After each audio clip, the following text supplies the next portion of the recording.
Hey guys, welcome to another episode of the Daily Grind. And today I'm going to show you how you can predict which characters are going to be released before they are even leaked. So you don't need to break the terms of service, you don't need to watch leaked videos, you don't need to do any of that.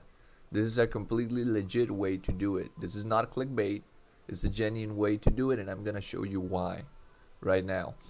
So the way to do this is based on game hints, lore, and objects that are already in the game. Now, a lot of people skip the cutscenes. They don't read what the character dialogue says, and they also don't pay attention to the voice lines when they level up the character friendship. They don't read that. Well, if you do that, it's up to you, but you're missing on something that could potentially help you a lot to get prepared for new characters. So I'm gonna explain why. Let me give you an example of something that happened before. All right. So if we go over here to the weapon section, remember that this was one of the when the game was first launched. This weapon was already there. This weapon is a very old weapon. Okay. And by that time, there was not really a character that could use it. I mean, you could, if you wanted to have like DPS visual, maybe, but it didn't really take advantage of it. And now it's pretty much this and the Skyward Heart are pretty much the best in the slot weapons for Tartaglia. But notice one thing. Notice that the weapon perfectly matches Tartaglia's outfit. Like it does perfectly. It's like as it was designed for him. And this is pretty much on par with the best in slot weapon, which it's a Skyward Heart. So this weapon was pretty much designed for Tartaglia. He takes advantage of this because when he goes into melee stance, it's insane. So let me give you another example.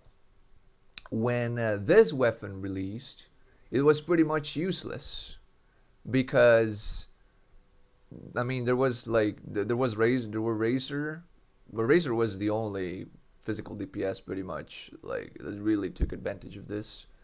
And there was also then the Xingyan came in, and everyone was like, "Oh man, this would look so good on Chongyun because it matches like his color palette."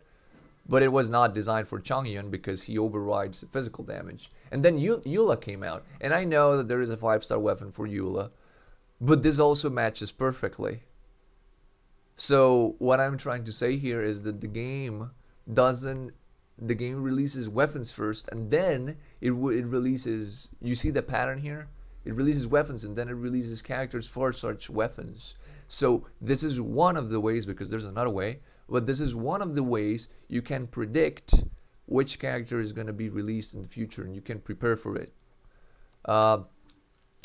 So, for instance, if you use the same logic, you can apply it to the following. People were saying like, "Oh, this weapon is garbage." Like the stringless is a much better weapon because it pretty much does the same exact thing, except that the effect is better. Yeah, for the characters that are currently in the game, perhaps that is true. But you can be certain that in the future, and that's actually why I leveled this thing, because I mean it was a free weapon and you could get it to R5 for free. I actually maxed it out because I'm fairly certain that in the future Mihoyo will release a character that will deal mostly normal attacks. It will scale with elemental mastery. And if you deal more normal attacks, then this is pretty much useless for you, because if your elemental, let's say your elemental skill doesn't deal damage, but like let's say maybe turns your attacks into elemental damage, then this would be better than the stringless, because it wouldn't rely on you like Fischl does with Oz or Venti with his ultimate. No, it wouldn't do that. Instead, it would be like normal attacks. So if that's the case, this would be a better weapon. It's just that there is no such characters, and that's another thing that happens with artifacts a lot. So this can help you prepare with your artifacts and with your weapons. So right now, people only think about the moment that we're in. That's it. They don't think about the future. So you could actually start doing that. So let me give you an example. I'm fairly certain that this will be a good 5-star weapon for La Senora, because if you look at her outfit design, pretty much this resembles it a lot. And if you actually realize that there is already a 4-star weapon that matches Tartaglia almost perfectly, then you can see where I'm going, right? So, based on the weapons that are already in the game, you can be certain that there is going to be a character that is designed to maximize the potential of such weapon. Now, another example. Um, right now, this weapon is only useful pretty much for two characters, uh, which are Ning Wong. But the problem is that Ning Wong she doesn't really create shields. He doesn't have an ability to create shields. But if you pair it with Shang Li, or if you use the shields that are created when she deals damage, you can have shields on her, but it's not optimal. But in the future, you can be certain that there will be a Geo character that will take full advantage of this, and it will also create its own shields. Or you can also pair it with Shang Li. Now, a lot of people say that this weapon is trash right now because Shang Li is not designed to be a main DPS. I know he was buffed, but he's still not as good as a real main DPS. He's more of a support character. Now I have it in Shang Li because I like to use his ultimate, and this raises his attack. But it's not optimal because what it does is it raises his shield strength, but it raises his own shield strength, not the party's shield strength.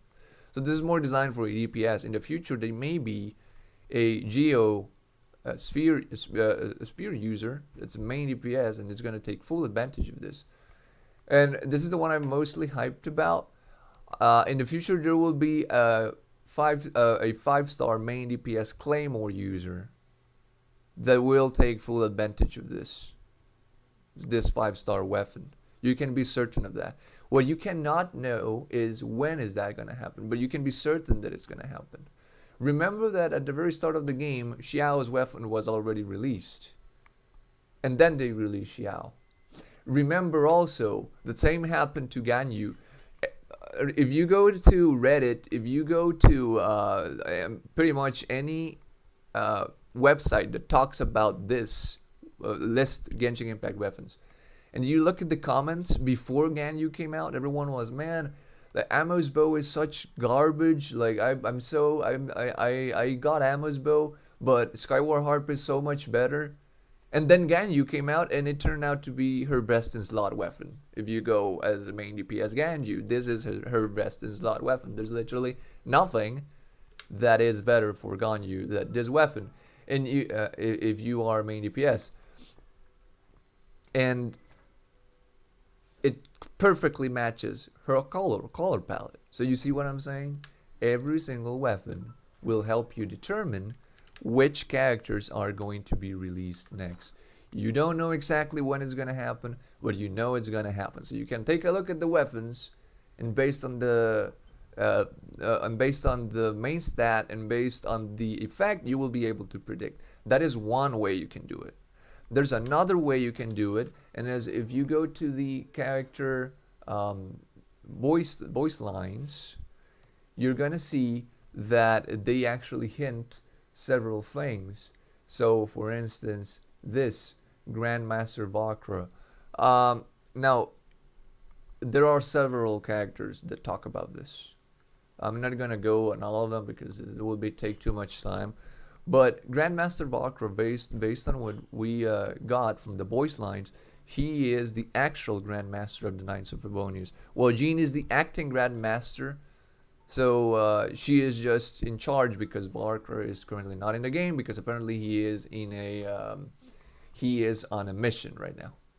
Okay, so what is this guy? And I'm just using him as an example. You can do this with other characters, and there's also voice lines about this Leeway character. It was the Dendro Lolly, which is not in the game yet, but we know that it's going to come back down eventually. But going back to Vakra, this guy is going to be a Claymore user, and we know that because on the story it is implied that he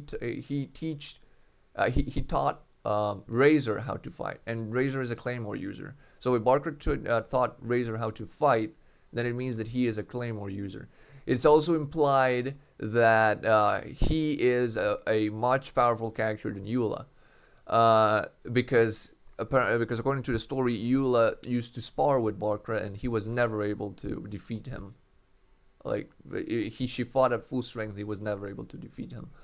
Now, Barker holds the title, the Knight of Boreas, according to the story.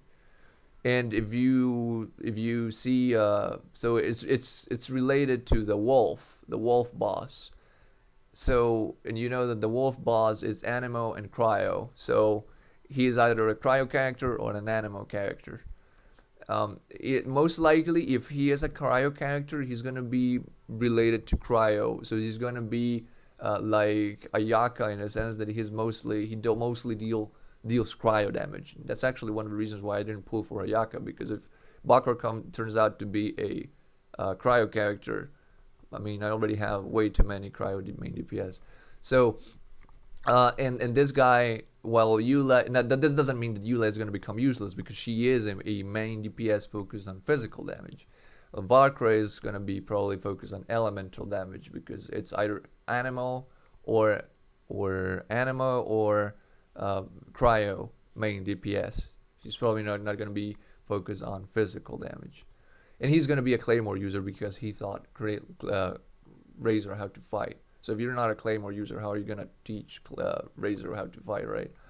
So things like that, guys. The game gives you hints. You can look in the lore, you can look in the voice lines, you can also look at the weapons, and you will be able to realize what's going on, which characters are going to be released, and you don't need to look at leaks. I mean, you can still do that if you want, but you don't need it. There's ways to predict it even before that even happens. Remember, so if people knew that there was going to be a character that was strongly related to charged attack, which pretty much is implied in this weapon, it's always like, if you read the description, it's obvious that this is designed for a character that deals charge attacks, and she should remain at a distance, because this thing deals damage based on, like, it deals additional damage for every 0.1 second the arrow is in air. You see, so it was pretty obvious. This was also pretty obvious that there was going to be a character who used this. And the Dragon Spine, because this is a Dragon Spine weapon, was released way before Eula was released. So now you know how to do it.